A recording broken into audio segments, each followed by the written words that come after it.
Thank you so much. Agreed. Very powerful panel. And I think one of the things for me, both sessions were really enlightening. And of course, I think, there are, when we talk about disparities and you hear all of the populations, migrants, youth, Black, brown, all the different races, LGBTQIA+ communities, it's vast. And I think that we sometimes think that these are small numbers. They are not. So it's really incumbent to us to think about the discussion today. It's incumbent to us to, the things that were said in terms of listen, build trust, advocate, build, culturally informed treatments.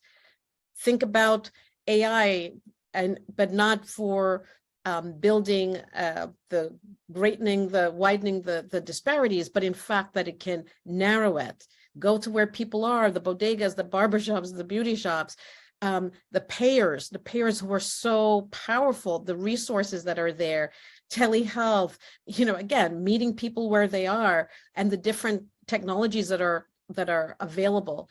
So when we partner, the collaborative effort is actually in this panel, the people with the lived experiences and people in different sectors. So I really appreciate everyone, all of the input, and really look forward to continuing this discussion. I do want to encourage the participants to check the online Q&A, the questions that have been posed there for you. And to remind the audience and everyone also that the final workshop will now focus on moving forward to drive transformative change.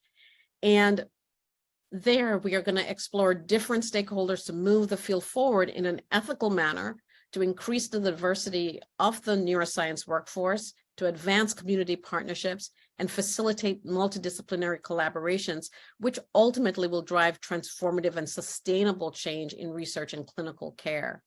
So we hope that you will join us for that. For all of the attendees, please take the brief survey to share your feedback about the workshop. We'll provide a QR code for that. I think if she could move to the next slide to provide the QR code. And yes, and please know that the workshop recording and the presentations will be posted on the event page in the next 1 to 2 weeks. So thank you all very much for this really empowering workshop today. Thank you.